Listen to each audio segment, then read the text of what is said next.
As we're fast approaching spring in the UK, I'm sure many of you like me are really keen to get planting. I've planted some seeds indoors, and now we've got a time of the year when the temperatures are starting to rise a little bit, and there are one or two things that we can plant outside.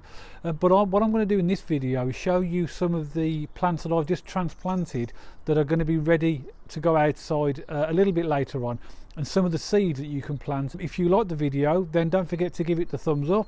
And if you want to subscribe to the channel for future videos, then please press the subscribe button. So these are the tomatoes out of the propagator. I thinned them out about 3 weeks ago. In fact, the last video I did on how to deal with leggy plants were exactly these plants here. So you can see they've grown some of their true leaves now, but they are still a little bit leggy. If you look at this one, you can see that it's still quite thin and needs a bit of support. So what I'm going to do is just top up the plant pot with more compost just around the edge, but I'm very gentle around the actual stem itself, just to give it a bit of extra support, and I'll give that a bit of a water. I think the lesson is that everybody needs to be familiar with the level of lights that they've got available for their plants. Now, I'm in my potting shed here, and even though there's a nice big window at the front, it can get quite dark in here, particularly at certain times of the day. So for starting plants, that's absolutely fine. And with a bit of maintenance, like doing this, making sure that the stems are well supported, and some watering, these will be absolutely fine. What I'll do then is I'm going to transfer these into the polytunnel when it's completed in a few weeks' time. I'll leave them in the pots, let them get bigger before I think about putting them and transplanting them out. So these are the peppers now and the tomatoes thinned out, and I've put them back in the propagator because there seems to be plenty of space there. So I've got peppers on the right hand side. So I've got 6 of the Fuego F1 in the square trays and 3 behind it, and then there's another 9 peppers here, which are the Butt Jolokia, which are a very hot spicy pepper, and then I've got the Moneymaker tomatoes in here. I'm going to give them another week or half in the propagator and see how they get on, and then transfer them probably to the polytunnel, but I'll leave them in the pots to let them grow on. One thing I've learned by using the propagator is you have to monitor the amount of moisture or how often you water them, because I've noticed as I've been thinning out these peppers particularly, the compost is quite dry. So that's just a sort of a note for me in future, just to keep more of an eye on the watering. So now it's time to transplant the Brussels sprouts and the cabbage. And as you can see, if I zoom in a little bit, these are the Brussels sprouts here by my finger. Nice good leaves, nice and healthy, and the cabbage is the same. So they need to be transferred now into their own pots. But for this transplant, I'm not going to use pots. I'm going to use this, which is a root trainer. It's called a root trainer because you can see how deep they are. So the roots from these, although they're not particularly long roots for these type of brassicas, they will need space to grow. So what I'm going to do, I want to use and plant these every other row, so there'll be a row missing just to allow them space to grow. And because of the depth of the root trainer, I'm pretty hopeful that I won't need to transplant them again into new pots. I'll just be able to put them straight into the ground once they're big enough. To transplant, all I'm going to do is take an individual cell, which in this one there are 1, 2, 3. Get a flathead screwdriver. You can use things like chopsticks. I've seen people using other tools as well, but this works well for me. And literally put it as far as it will go to touching the bottom, and just prise up the plants, and then you'll get a cluster of the plants. This is John in his compost number 1. So what I'll be able to do is just generally crumble around the sides. I'm trying not to disturb or touch the stems or the roots, and just crumble away, and then eventually I'll be able to separate them out fairly easily just by taking them by the leaf. Separate them out, lift them, and just gently ease them apart. It's got a fairly good root system on there, so I'm pretty confident that's going to grow really well. And we'll do that for all of the cabbage and all of the Brussels sprouts, and then put them into our cells. So all I'm going to do now is fill up every other row, just filling it all up with compost. Remember, these are quite deep, these root trainers, so they will take a little bit of compost, but it's good for the roots because it gives them more space to grow down. Also, I don't know if you can see on the video as well, but the cells are ribbed internally, so if any of the roots were to come into contact with the perimeter of the cell, it will train it in a downward direction, which is where you want the roots to go. I mean, you can use individual pots if you want to do this, but so I've got, I've got 3 of these root trainers, so, and I've got the space at the moment, so I'm going to utilise them.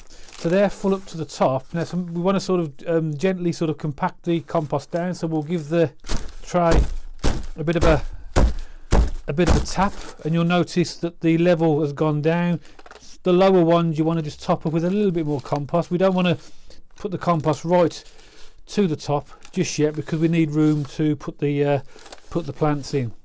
So what we'll do then now is we will put our plants in. You can see I've already put one in here. So the way I'll do it is get my flathead screwdriver, circle quite a large hole in the middle, and then look at see the depth of the roots on there. You want them as far down as you can, but you don't want to try and push them down with anything, because you could break them in the stem.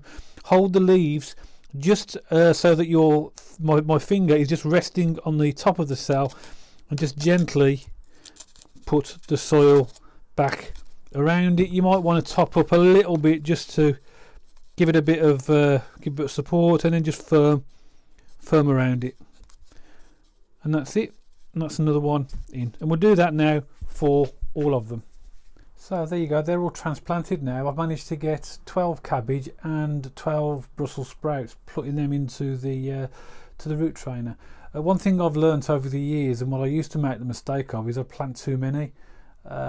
Basically planting out half a packet of seeds, and you end up with so many plants you wouldn't have space for them all. So what I've learned to do now is be much more conservative in the quantities that I use. These have germinated without any heat, so in this potting shed, it's been quite cold over the last month or so. So even in really cool temperatures with no heating in here, these haven't been in a propagator, they germinated and they look pretty good. So I'm just going to give them a bit of a water now. And then we'll leave them here until I will eventually put them into the potting shed. The celery I'm going to leave in the cells because they are still growing, but they're just starting to show now, so they're a little bit behind the growth of the cabbage and the Brussels sprouts, but eventually they'll be large and I'll transplant them.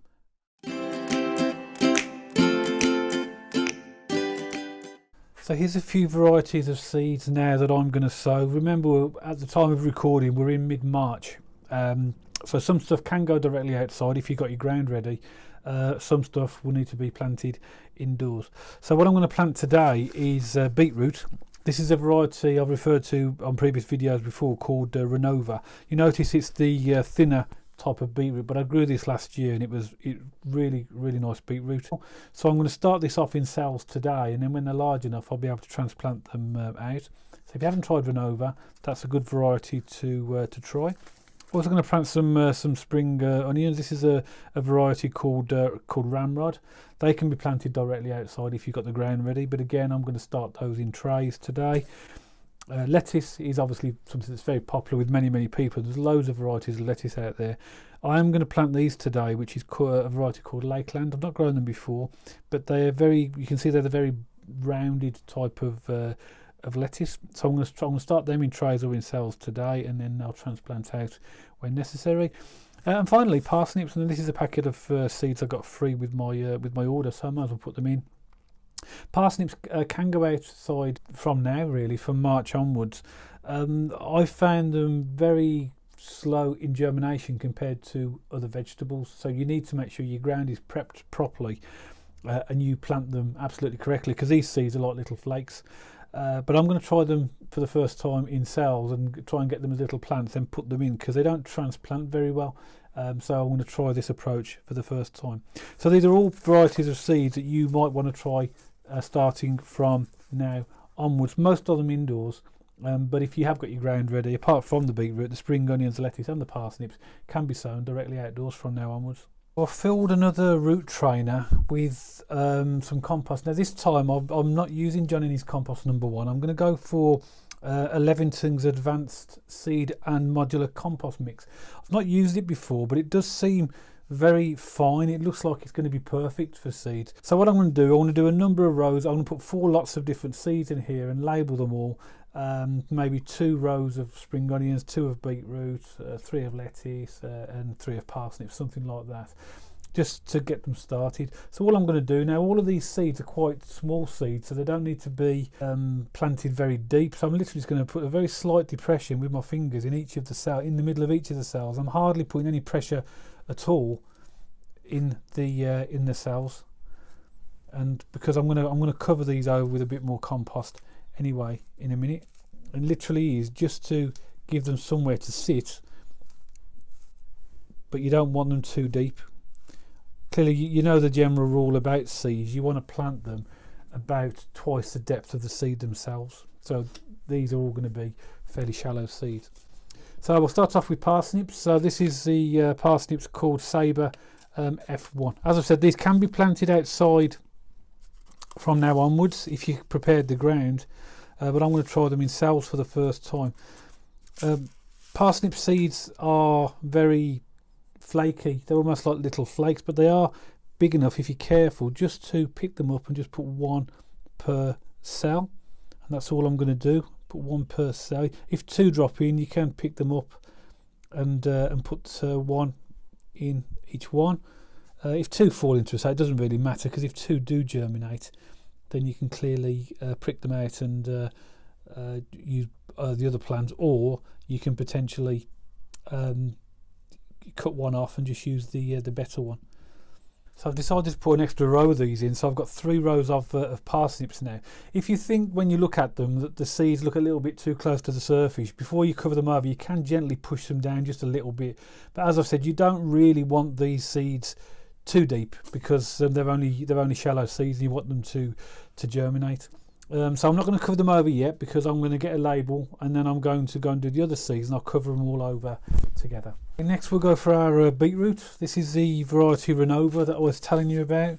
And the beetroot seeds are interesting. They're almost like little clusters.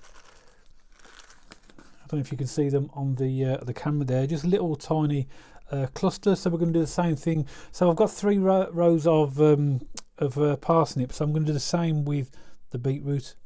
I'm just going to put 3 rows of these as well. Normally I'll put beetroot straight into the ground, and I probably will do that as well, because I like beetroots and we grow a lot of it. So I just need to prepare the ground first. With what's going on at the allotment with the polytunnel, I've not had time to prepare the ground at the moment, so I'm going to get these started, and at least I'll have some to transplant once they get to a certain size. There we go.